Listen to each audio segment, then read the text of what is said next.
यही मेरा वतन। आज पूरे 60 बरस के बाद मुझे अपने वतन, प्यारे वतन का दर्शन फिर नसीब हुआ। जिस वक्त मैं अपने प्यारे देश से विदा हुआ और किस्मत मुझे पश्चिम की तरफ ले चली, मेरी उठती जवानी थी। मेरी रगों में ताजा खून दौड़ता था और सीना उमंगों और बड़े बड़े इरादों से भरा हुआ था। मुझे प्यारे हिंदुस्तान से किसी जालिम की सख्तियों और इंसाफ के जबरदस्त हाथों ने अलग नहीं किया था।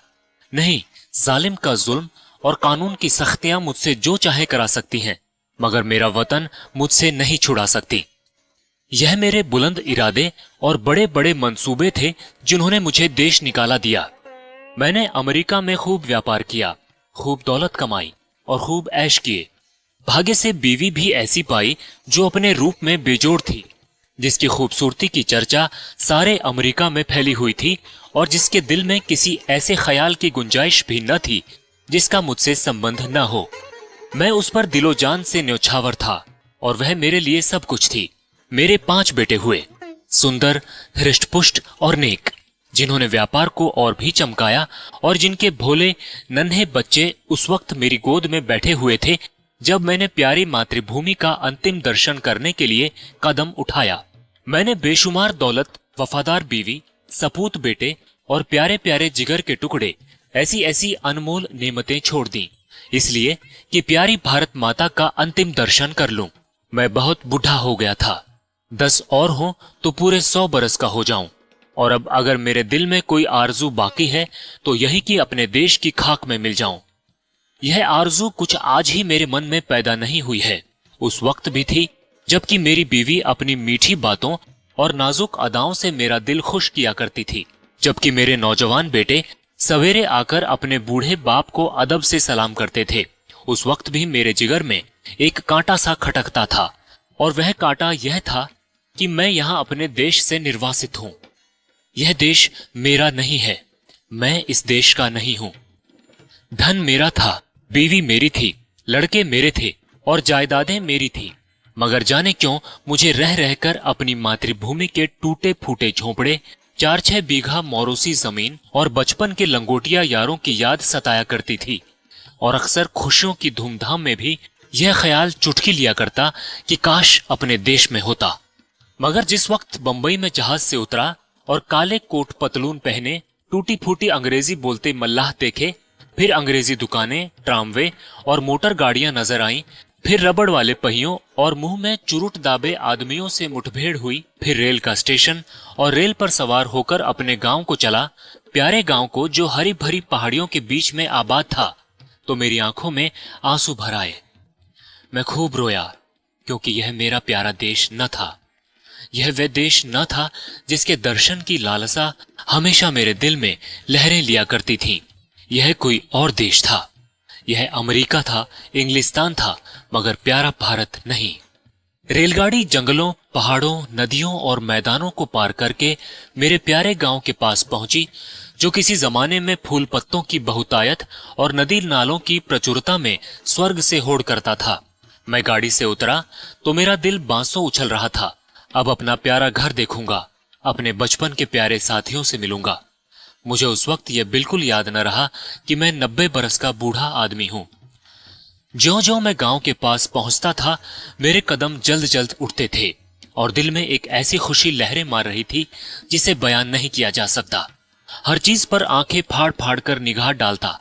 आहा, यह वो नाला है जिसमें हम हर रोज घोड़े नहलाते और खुद गोते लगाते थे, मगर अब इसके दोनों तरफ कांटेदार तारों की चारदीवारी खिंची हुई थी और सामने एक बंगला था जिसमें 2-3 अंग्रेज बंदूकें लिए इधर उधर ताक रहे थे। नाले में नहाने या नहलाने की सख्त मनाही थी। गांव में गया और आंखें बचपन के साथियों को ढूंढने लगी, मगर अफसोस, वह सब के सब मौत का निवाला बन चुके थे। और मेरा टूटा फूटा झोंपड़ा, जिसकी गोद में बरसों तक खेला था, जहां बचपन और बेफिक्रियों के मजे लूटे थे, जिसका नक्शा अभी तक आंखों में फिर रहा है, वह अब एक मिट्टी का ढेर बन गया था। जगह गैर आबाद न थी। सैकड़ों आदमी चलते फिरते नजर आए, जो अदालत और कलेक्टरी और थाने पुलिस की बातें कर रहे थे। उनके चेहरे बेजान और फिक्र में डूबे हुए थे और वह सब दुनिया की परेशानियों से टूटे हुए मालूम होते थे। मेरे साथियों के से हृष्टपुष्ट सुंदर गोरे चिट्टे नौजवान कहीं न दिखाई दिए। वह अखाड़ा जिसके मेरे हाथों ने बुनियाद डाली थी, वहां अब एक टूटा फूटा स्कूल था और उसमें गिनती के बीमार शक्ल सूरत के बच्चे, जिनके चेहरों पर भूख लिखी थी, चीथड़े लगाए बैठे ऊँग रहे थे। नहीं, यह मेरा देश नहीं है। यह देश देखने के लिए मैं इतनी दूर से नहीं आया। यह कोई और देश है, मेरा प्यारा देश नहीं है। उस बरगद के पेड़ की तरफ दौड़ा जिसकी सुहानी छाया में हमने बचपन के मजे लूटे थे, जो हमारे बचपन का हिंडोला और जवानी की आरामगाह थी। इस प्यारे बरगद को देखते ही रोना सा आने लगा और ऐसी हसरत भरी, तड़पाने वाली और दर्दनाक यादें ताजी हो गईं कि घंटों जमीन पर बैठकर रोता रहा। यही प्यारा बरगद है जिसकी फुनगियों पर हम चढ़ जाते थे, जिसकी जटाएं हमारा झूला थीं और जिसके फल हमें सारी दुनिया की मिठाइयों से ज्यादा मजेदार और मीठे मालूम होते थे। वह मेरे गले में बाहें डालकर खेलने वाले हमजोली जो कभी रूठते थे, कभी मनाते थे, वह कहाँ गए? आह, मैं बेघरबार मुसाफिर क्या अब अकेला हूँ? क्या मेरा कोई साथी नहीं? इस बरगद के पास अब थाना और पेड़ के नीचे एक कुर्सी पर कोई लाल पगड़ी बांधे बैठा हुआ था। उसके आसपास 10-20 और लाल पगड़ी वाले हाथ बांधे खड़े थे और एक अधनंगा अकाल का मारा आदमी, जिस पर अभी अभी चाबुकों की बौछार हुई थी, पड़ा सिसक रहा था। मुझे ख्याल आया, यह मेरा प्यारा देश नहीं है, यह कोई और देश है। यह यूरोप है, अमेरिका है, मगर मेरा प्यारा देश नहीं है, हरगिज नहीं। इधर से निराश होकर मैं उस चौपाल की ओर चला जहां शाम को पिताजी गांव के और बड़े बूढ़ों के साथ हुक्का पीते और हंसी दिल्लगी करते थे। हम भी उस टाट पर कलाबाजियां खाया करते। कभी कभी वहां पंचायत भी बैठती थी, जिसके सरपंच हमेशा पिताजी ही होते थे। इसी चौपाल से लगी हुई एक गौशाला थी। वहां गांव भर की गायें रखी जाती थी और हम यही बछड़ों के साथ कुलेलें किया करते थे। अफसोस, अब इस चौपाल का पता न था। वहां अब गांव के टीका लगाने का स्टेशन और एक डाकखाना था। उन दिनों इस चौपाल से लगा हुआ एक कोल्हाड़ा था, जहां जाड़े के दिनों में ऊख पेरी जाती थी और गुड़ की महक से दिमाग तर हो जाता था। हम और हमारे हमजोली घंटों गंडेरियों के इंतजार में बैठे रहते थे और गंडेरिया काटने वाले मजदूरों के हाथों की तेजी पर अचरज करते थे। जहां सैकड़ों बार मैंने कच्चा रस और पक्का दूध मिलाकर पिया था। यहाँ आसपास के घरों से औरतें और बच्चे अपने अपने घड़े लेकर आते और उन्हें रस से भरवा कर ले जाते। अफसोस, वह कोल्हू अभी ज्यों के त्यों गड़े हुए हैं, मगर देखो, कोल्हाड़े की जगह पर अब एक सन लपेटने वाली मशीन है और उसके सामने एक तंबोली और सिगरेट की दुकान है। इन दिल को छलनी करने वाले दृश्यों से दुखी होकर मैंने एक आदमी से, जो सूरत से शरीफ नजर आता था, कहा, बाबा, मैं परदेशी मुसाफिर हूँ, रात भर पड़े रहने के लिए मुझे जगह दे दो। इस आदमी ने मुझे सर से पैर तक घूर कर देखा और बोला, आगे जाओ, यहाँ जगह नहीं है। मैं आगे गया और यहाँ से फिर हुक्म मिला, आगे जाओ। 5वीं बार सवाल करने पर एक साहब ने मुट्ठी भर चने मेरे हाथ पर रख दिए। चने मेरे हाथ से छूटकर गिर पड़े और आंखों से आंसू बहने लगे। हाय, यह मेरा प्यारा देश नहीं है, यह कोई और देश है। यह हमारा मेहमान और मुसाफिर की आवभगत करने वाला प्यारा देश नहीं, हरगिज नहीं। मैंने एक सिगरेट की डिबिया ली और एक सुनसान जगह पर बैठकर बीते दिनों की याद करने लगा कि यकायक मुझे उस धर्मशाला का ख्याल आया जो मेरे परदेश जाते वक्त बन रहा था। मैं उधर की तरफ लपका कि रात किसी तरह वहीं काटूं, मगर अफसोस, हाय अफसोस, धर्मशाला की इमारत ज्यों की त्यों थी, लेकिन उसमें गरीब मुसाफिरों के रहने के लिए जगह न थी। शराब और शराबखोरी, जुआ और बदचलनी का वहां अड्डा था। यह हालत देखकर बरबस दिल से एक ठंडी आह निकली। मैं जोर से चीख उठा, नहीं नहीं, 1000 बार नहीं, यह मेरा वतन, मेरा प्यारा देश, मेरा प्यारा भारत नहीं है, यह कोई और देश है। यह यूरोप है, अमेरिका है, मगर भारत हरगिज नहीं। अंधेरी रात थी। गीदड़ और कुत्ते अपने राग अलाप रहे थे। मैं दर्द भरा दिल लिए उसी नाले के किनारे जाकर बैठ गया और सोचने लगा कि अब क्या करूं। क्या फिर अपने प्यारे बच्चों के पास लौट जाऊं और अपनी नामुराद मिट्टी अमेरिका की खाक में मिलाऊं? अब तो मेरा कोई वतन न था। पहले मैं वतन से अलग जरूर था, मगर प्यारे वतन की याद दिल में बनी हुई थी। अब बेवतन हूं, मेरा कोई वतन नहीं। इसी सोच विचार में बहुत देर तक चुपचाप घुटनों में सिर दिए बैठा रहा। रात आंखों ही आंखों में कट गई। घड़ियाल ने 3 बजाए और किसी के गाने की आवाज कानों में आई। दिल ने गुदगुदाया, यह तो वतन का नगमा है, अपने देश का राग है। मैं झट उठ खड़ा हुआ।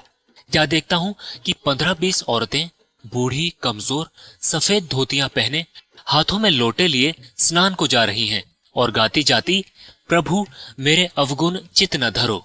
इस मादक और तड़पा देने वाले राग से मेरे दिल की जो हालत हुई उसका बयान करना मुश्किल है। मैंने अमेरिका की चंचल से चंचल, हंसमुख से हंसमुख सुंदरियों की आलाप सुनी थी और उनकी जबानों से मोहब्बत और प्यार के बोल सुने थे जो मोहक गीतों से भी ज्यादा मीठे थे। मैंने प्यारे बच्चों के अधूरे बोलों और तोतली बानी का आनंद उठाया था। मैंने सुरीली चिड़ियों का चहचहाना सुना था, मगर जो लुत्फ, जो मजा, जो आनंद मुझे गीत में आया वह जिंदगी में कभी और हासिल न हुआ था। मैंने खुद गुनगुनाना शुरू किया, प्रभु मेरे अवगुण चित न धरो। तन्मय हो रहा था कि फिर मुझे बहुत से आदमियों की बोलचाल सुनाई पड़ी और कुछ लोग हाथों में पीतल के कमंडल लिए शिव शिव, हर हर गंगे गंगे, नारायण नारायण कहते हुए दिखाई दिए। मेरे दिल ने फिर गुदगुदाया, यह तो मेरे देश, प्यारे देश की बातें हैं।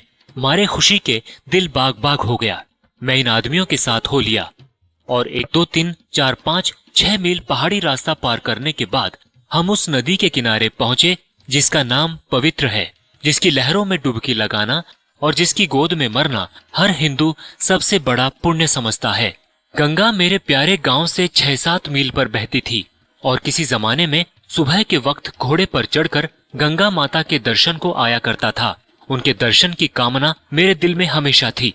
यहाँ मैंने हजारों आदमियों को इस सर्द ठिठुरते हुए पानी में डुबकी लगाते देखा। कुछ लोग बालू पर बैठे गायत्री मंत्र जप रहे थे, कुछ लोग हवन करने में लगे हुए थे, कुछ लोग माथे पर टीके लगा रहे थे, कुछ और लोग वेद मंत्र सस्वर पढ़ रहे थे। मेरे दिल ने फिर गुदगुदाया और मैं जोर से कह उठा, हाँ हाँ, यही मेरा देश है, यही मेरा प्यारा वतन है, यही मेरा भारत है। और इसी के दर्शन की, इसी की मिट्टी में मिल जाने की आरज़ू मेरे दिल में थी। मैं खुशी से पागल हो रहा था। मैंने अपना पुराना कोट और पतलून उतार फेंका और जाकर गंगा माता की गोद में गिर पड़ा, जैसे कोई नासमझ भोला भाला बच्चा दिन भर पराए लोगों के साथ रहने के बाद शाम को अपनी प्यारी माँ की गोद में दौड़कर चला आए, उसकी छाती से चिपट जाए। हाँ, अब अपने देश में हूँ, यह मेरा प्यारा वतन है, यह लोग मेरे भाई, गंगा मेरी माता है। मैंने ठीक गंगा जी के किनारे एक छोटी सी झोपड़ी बनवा ली है और अब मुझे सिवाय राम नाम जपने के और कोई काम नहीं। मैं रोज शाम सवेरे गंगा स्नान करता हूँ और यह मेरी लालसा है कि इसी जगह मेरा दम निकले और मेरी हड्डियां गंगा माता की लहरों की भेंट चढ़ें। मेरे लड़के और मेरी बीवी मुझे बार बार बुलाते हैं, मगर अब मैं यह गंगा का किनारा और यह प्यारा देश छोड़कर वहां नहीं जा सकता। मैं अपनी मिट्टी गंगा जी को सौंपूंगा। अब दुनिया की कोई इच्छा, कोई आकांक्षा मुझे यहाँ से नहीं हटा सकती, क्योंकि यह मेरा प्यारा देश, मेरी प्यारी मातृभूमि है और मेरी लालसा है कि मैं अपने देश में मरूं।